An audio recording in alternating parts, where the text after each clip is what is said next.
নমস্কাৰ TMS এডুকেশ্যনৰ আন এটা ভিডিঅ'লৈ আপোনালোক সকলোকে স্বাগতম জনাইছোঁ।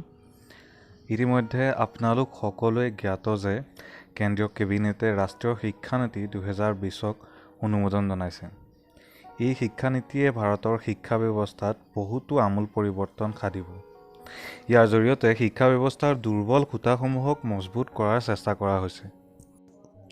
ভাৰত চৰকাৰৰ নিউ এডুকেশ্যন পলিচি অৰ্থাৎ ৰাষ্ট্ৰীয় শিক্ষানীতি শিক্ষা বিভাগৰ বাবে নতুন খৰচ বুলিও আমি আখ্যা দিব পাৰোঁ। এইটো এটা বৈপ্লৱিক সালসলনি বুলি ক'ব পাৰি। আহকচোন আমি ইয়াৰ কিছুমান পজিটিভ গুণ লক্ষ্য কৰোঁ। প্ৰথমটো ভাল গুণ হিচাপে আমি ক'ব পাৰোঁ ক্লাছ 10ৰ পিছত আমি 3টা ষ্ট্ৰীমত ল'বলৈ বাধ্য আছিলোঁ, ছায়েন্স, আৰ্টছ, কমাৰ্চ। কিন্তু এতিয়া ষ্টুডেণ্টছবোৰে ছায়েন্স পঢ়িও পলিটিকেল ছায়েন্স বা আন বিষয়বোৰো পঢ়িব পাৰিব। এইটো এটা খুবেই আদৰণীয় পদক্ষেপ। এতিয়া কোনো শিক্ষাৰ্থীয়ে নিজৰ পচন্দৰ বিষয়টো পঢ়িবলৈ কোনো কম্প্ৰমাইজ কৰিব নালাগিব। উদাহৰণ হিচাপে আমি ক'ব পাৰোঁ কোনো এজন শিক্ষাৰ্থীয়ে আৰ্টছত পঢ়ে, তেওঁ ফিজিক্স ছাবজেক্টটো বহুত ভাল পায়, তো তেওঁ ফিজিক্স ছাবজেক্টটো আৰ্টছৰ লগতে পঢ়িব পাৰিব।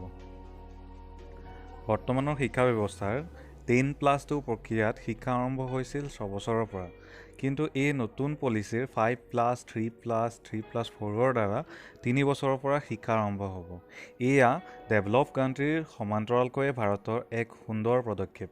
আহকচোন আমি ভালদৰে বুজি লওঁ 5+3+3+4 কি। ভিডিঅ'টো দেখা আপুনি ফটোখনলৈ যদি মন কৰে, বাওঁফালে দেখাইছে প্ৰিভিয়াছ একাডেমিক ষ্ট্ৰাকচাৰ, যিটো আপোনাৰ 10+2 আছিলে, আৰু সোঁফালে দেখুওৱা হৈছে নিউ পেডাগজিকেল এণ্ড কাৰিকুলাম ষ্ট্ৰাকচাৰ, অৰ্থাৎ নতুন শিক্ষানীতিৰ যোনটো ষ্ট্ৰাকচাৰ সেইটো দেখুওৱা হৈছে। এই শিক্ষা আৰম্ভ হ'ব 3 বছৰৰ পৰা 8 বছৰলৈ 5 বছৰ, অৰ্থাৎ এই ষ্টেজটোক কোৱা হৈছে ফাউণ্ডেশ্যনেল। নেক্সটটো আপুনি দেখিব প্ৰিপেৰেটৰী, এইটো আৰম্ভ হৈছে এজ 8 to 11। তাৰপিছত আৰম্ভ হ'ব মিডল ষ্টেজ, মিডলটো আৰম্ভ হৈছে আপোনাৰ 11 to 14, এইটো হ'ব ক্লাছ 6 to 8। তাৰপিছত একেবাৰে শেষৰটো স্তৰ দেখুওৱা হৈছে ছেকেণ্ডেৰী, এইটো হৈছে আপোনাৰ ক্লাছ 9 to 12 আৰু বয়স হৈছে 14ৰ পৰা 18 বছৰলৈকে। আৰু আমি এটা খুবেই আদৰণীয় পদক্ষেপৰ কথা ক'ব পাৰোঁ, সেইটো হৈছে যে আপোনাৰ 6ষ্ঠ শ্ৰেণীৰ পৰা শিক্ষাৰ্থীসকলক এটা ইণ্টাৰ্ণশ্বিপ কৰোৱা যাব। 10 দিনীয়া তেওঁলোকক বেক অবিহনে এটা ট্ৰেইনিং দিয়া যাব, য'ত তেওঁলোকক কাৰ্পেণ্টাৰ্ছ, গাৰ্ডেনাৰ্ছ, আৰ্টিষ্ট ইত্যাদি ধৰণৰ বিভিন্ন জবৰ ট্ৰেইনিং দিয়া যাব। এতিয়াৰ পৰা শিক্ষাৰ্থীসকলে ছেল্ফ ইভালুৱেশ্যন অৰ্থাৎ নিজকে নিজে পৰীক্ষা কৰি বা নিজৰ সমনীয়াৰ দ্বাৰাও আনক পৰীক্ষা কৰাৰ সুবিধা প্ৰদান কৰা হ'ব। আগৰে পৰা এই ব্যৱস্থা কেৱল শিক্ষকৰ হাততহে আছিল, য'ত নাম্বাৰৰ ওপৰতে সকলো নিৰ্ভৰশীল আছিল। কিন্তু বৰ্তমান এইটো নিজে নিজক পৰীক্ষা কৰা ব্যৱস্থাটো সঁচাকৈয়ে এটা গুৰুত্বপূৰ্ণ পদক্ষেপ, কিয়নো নিজকে নিজে পৰীক্ষা কৰাটো জীৱনৰ আন পৰীক্ষাবোৰৰ বাবে সঁচাকৈয়ে বহুতেই আৱশ্যক। আন এটা ভাল পদক্ষেপ হিচাপে আমি ক'ব পাৰোঁ যে ভাৰত চৰকাৰে এতিয়াৰ পৰা 6% GDPৰ খৰচ শিক্ষা বিভাগত কৰিব। উল্লেখযোগ্য যে পূৰ্বৱৰ্তী সময়ত এই মাত্ৰা 3%হে আছিল। শিক্ষা বিভাগত GDPৰ এই বুজন অংশটো খৰচ কৰাটো খুবেই দৰকাৰী, আৰু আশা কৰা যাওক এই অনুদানে যেন আমাক এক নতুন দিগন্ত দেখাব পাৰে। এতিয়া আহোঁ 12 বছৰৰ পিছৰ শিক্ষালৈ। Multiple entry exit program. ধৰি লওক আপুনি BA কৰি আছিলে, কিন্তু এবছৰৰ পিছত ভাবিলে মোৰ পঢ়িব মন যোৱা নাই, আন কিবা বিষয়ত পঢ়োঁ। তেতিয়া আপুনি ইয়াৰ পৰা আঁতৰি গ'ল আন ডিগ্ৰীত পঢ়িবলৈ, আৰু এবছৰৰ পিছত আপুনি যিখিনি সময় আগৰ ডিগ্ৰীটোত পঢ়িছিলে তাৰ সেই পঢ়া সময়খিনিৰ আপুনি ক্ৰেডিটো ল'ব পাৰিব। বৰ্তমান বেচেলাৰ্ছ ডিগ্ৰীৰ সময়সীমা 4 বছৰ হৈছে। ধৰি লওক আপুনি এবছৰৰ পিছত ড্ৰপ আউট কৰিলে, তেতিয়াও আপুনি এখন চাৰ্টিফিকেট পাব।